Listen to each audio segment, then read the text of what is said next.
Estão lançando 2 livros ótimos aqui, ó. Átila, Você é Bárbaro. Relançamento, o livro tem quase 50 anos. Dá autógrafo aí, Jaguar. E o Reinaldo está lançando aqui A Arte de Zoar também, muito bom, um livro de cartoons. Faz um autógrafo aí para mim. Beleza.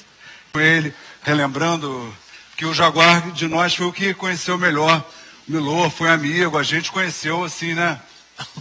Meio por alto, né? Não conheceu tanto assim o Milor, conhecia mais, mas o trabalho eu conheço realmente como muita gente. Eu conheço desde criancinha, porque quando eu era criança, por exemplo, eu comecei a ler o Milor na idade que as crianças hoje começam a ler o Harry Potter.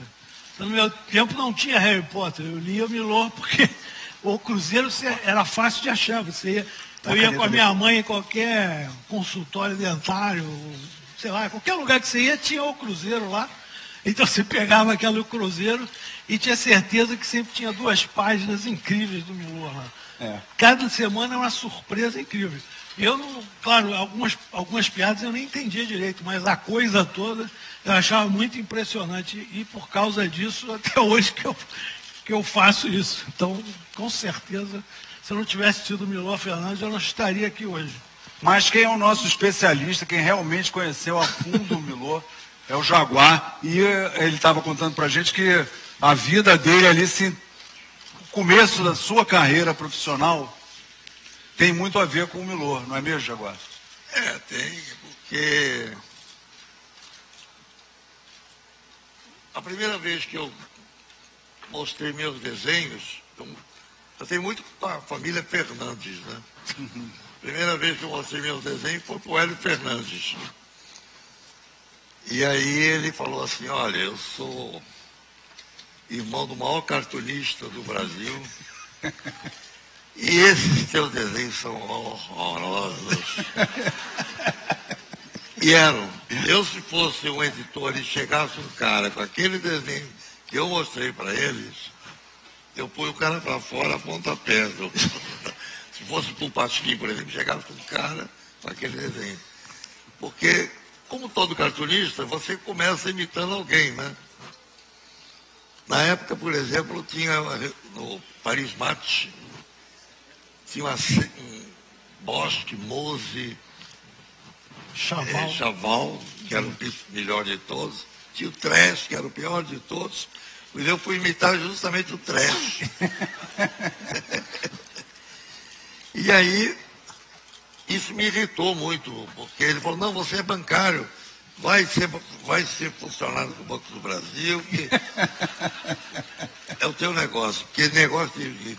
Aí eu fiquei chateado e fui mostrar para o irmão dele, né? O Milor deve ter achado uma porcaria também, mas ele era um sujeito muito... Talvez ele tenha, como humorista, ele tenha visto que tem algumas resquícios de humor ali e tal. Me apresentou para o Leon Eliachar, que tinha uma coluna na última hora, né? E aí eu comecei tal, a fazer cartões e tal. Depois quando o Borjalo, que na época todos os humoristas eram do Cruzeiro, todos menos o Borjalo. E aí o Borjalo foi comprado o passe dele pelo Cruzeiro, e nessa época não tinha cartunista no Brasil. Hoje em qualquer cidade tem pelo menos uns 3, né? E aí foi feito um concurso e 3 caras foram escolhidos para substituir o Borjalo, que era Brandão, do Piauí, o Cláudio, do Sul, e eu do Rio, né? E a gente ficava se revezando lá e tal e coisa. Mas aí o Brandão, por exemplo, ficou todo animado. Naquela época era o quê? 50 e poucos. Eu vou ir para o Rio porque vou ser cartunista. Eu falei, que cartunista no Rio? Não dá, você tem que fazer como eu. Eu entrei para o Banco do Brasil. E aí Sim, você aí pode ser cartunista, que é uma coisa que não dá dinheiro. Né? Aí ele veio, ele fez concurso para o Banco do Brasil. E aí, sabe o que aconteceu? Ele virou bancário.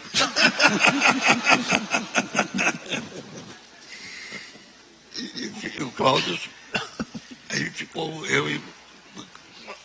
anos depois eu fui fazer um lançamento lá em Barcelona, né, com uns amigos meus lá. E o Brandão foi no encontro lá, que ele era gerente do Banco do Brasil em Barcelona. Ele se deu melhor do que eu, né?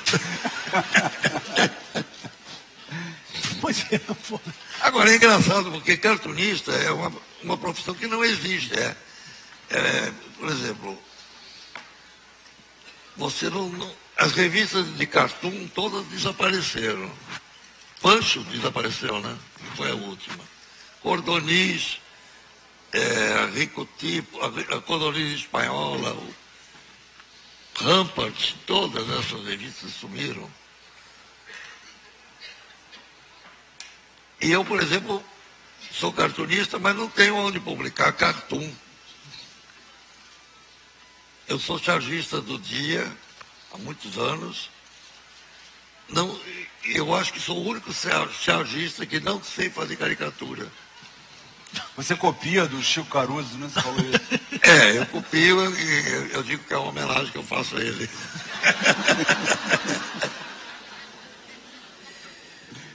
E vem cá, agora, mudando de assunto, é verdade essa história que o Milor que inventou o frescobol?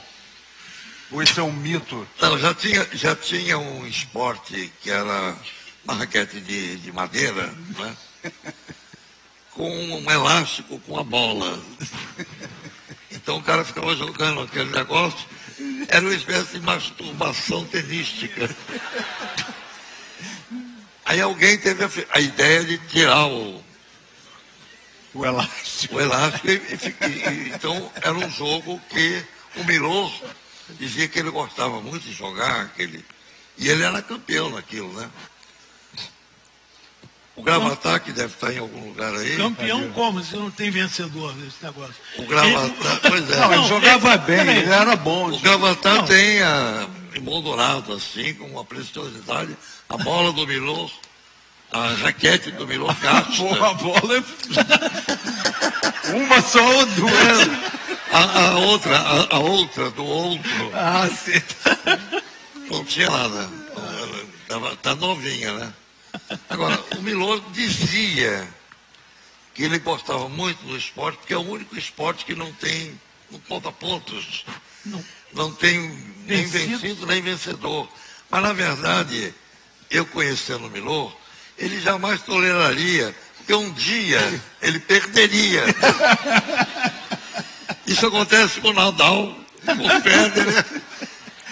Eles perdem de vez em quando, e o Milor nunca toleraria a ideia de perder alguma coisa. Tá certo. E vem cá, mas aí teve outra experiência de vocês.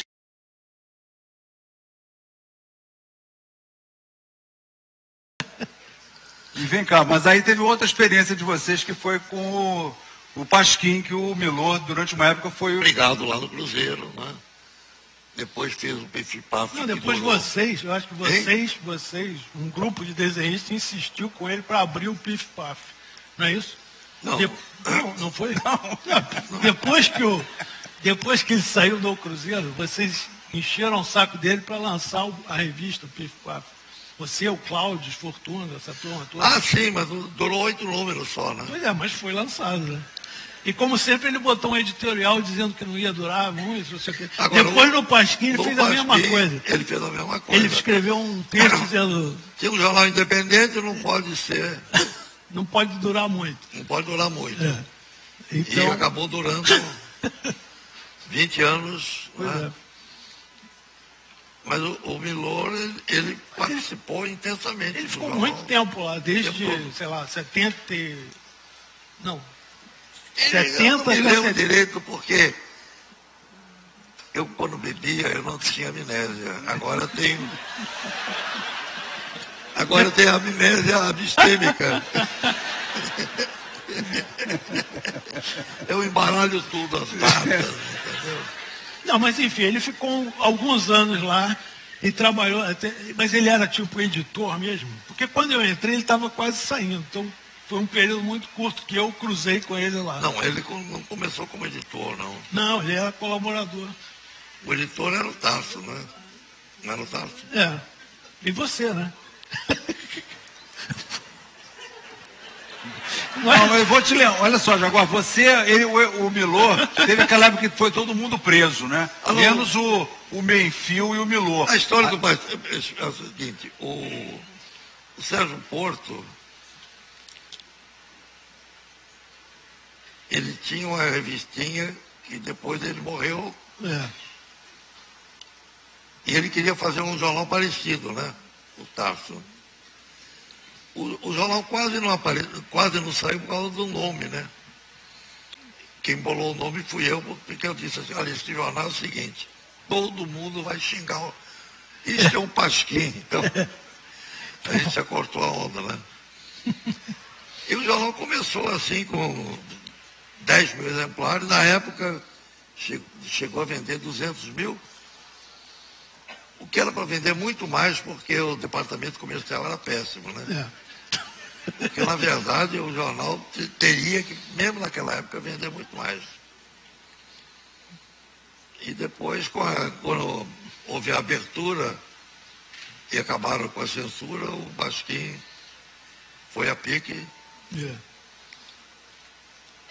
E o rato do Basquim, o Stig, que o pessoal não deve nem se lembrar, né? Que tinha um ratinho que era o símbolo do jornal, né? O rato desenhado pelo Jaguar, que chamava Sigmund, E ele foi apelido Sig. o Sig. E foi o último a abandonar o navio, foi o rato. Ao contrário daquele almirante, daquele comandante lá do navio grego. Mas o que vocês... Que quando todo mundo foi preso, naquela época tem várias histórias de prisão, você pode contar, e são muito boas todas, né? Que o Milor não foi preso nem o Menfio, né? E eles meio chamaram mais uns amigos e seguraram a peteca ali, né? Inclusive, muita gente me fala sobre isso, que o Milor não foi preso, porque ele tinha as costas quentes, porque não sei o quê.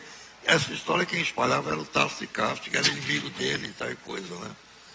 Mas, na verdade, tudo aqui no Brasil, felizmente, é uma esculhambação completa, né? Inclusive, a repressão era uma esculhambação. Depois me contaram o seguinte, eles resolveram prender o Milor. Mas aí tinham prendido o Ferreira Goulart, parece, um outro cara, e o carro estava lotado. Eles chegaram a passar na casa do Milor, mas não tinha lugar. Aí disseram, bom, amanhã a gente passa aí e prende ele. Mas você contando essa Aí história... vazou, o Ferreira Goulart conseguiu dizer para alguém que o Milor ia ser preso no dia seguinte. O Milor, que é um sujeito brilhante, deu fora, né? Ao contrário de você, né? Porque você se entregou, não foi isso? Bom, essa história é muito triste. Mas aí ele se escondeu em Copacabana, na casa do doutor Rubino, que era o sogro dele, né? Foi lá escondido e tal.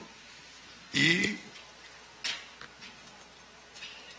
ele acabaram esquecendo dele, sei lá o que aconteceu. Ele não foi preso. Mas o meu caso é realmente muito mais triste, porque eu tinha uma casa lá em Arraial do Cabo, uma cabana de pescador que eu alugava, e quando eu cheguei lá naquele meu bug, primeiro bug amarelo, aquele meu bug amarelo, que chamava Aquilante, né, por causa do cavalo amarelo do Brancaleone. Aí todo mundo se esconde, que o pessoal tá foi todo mundo preso. Isso foi em 60,